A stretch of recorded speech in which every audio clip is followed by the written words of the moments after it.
Hello YouTubers, 2010 Hyundai Elantra, and we are replacing the oxygen sensor on it. So it has a few codes on the OBD2 port, and one is calling for basically bad oxygen sensor, and another one for the excessive oxygen at the sensor. So most likely that the sensor itself is the issue. It's 12 years old car, so it's just about time. So to replace the sensor, that's where it is.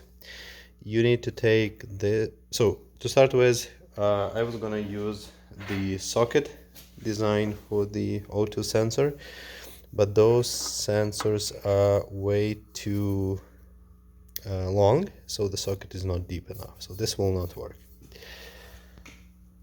So what you need to do, you need to remove this shield, and there are 1, 2, and 3, and 4 12mm bolts.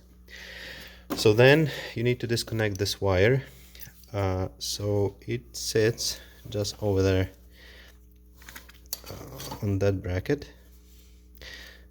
So you can see the shape of the hole in that bracket. So all you need to do to get this out, you need to squeeze those two tabs and pull it out.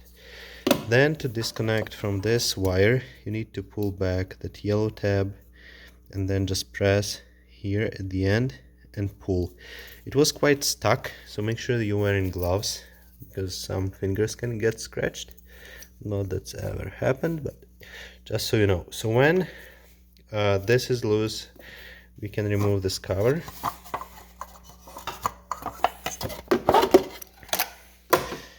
And now we have access to the sensor, what is not bad at all.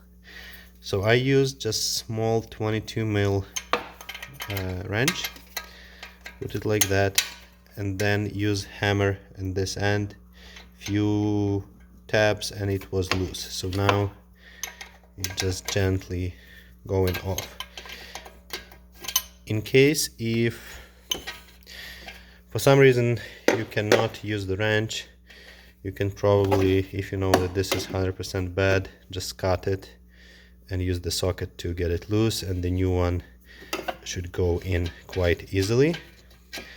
So that's basically the procedure to get it out. The regular O2 sensor socket does not work, but the regular wrench works, so it's even better. So here's our old sensor, and I will show you the new one in 1 second. So here's the new sensor, and that's Bosch 16149. I guess not one, but a few things that you want to check before you even probably remove the old one, that the number of wires going into the sensor is the same, and in this case it's 4 wire because it will depend on the type of the sensor. And oh, this one actually is 6 wire, sorry, 6 wire this one, and 4 wire this one, so that will not work. I think we're done with this.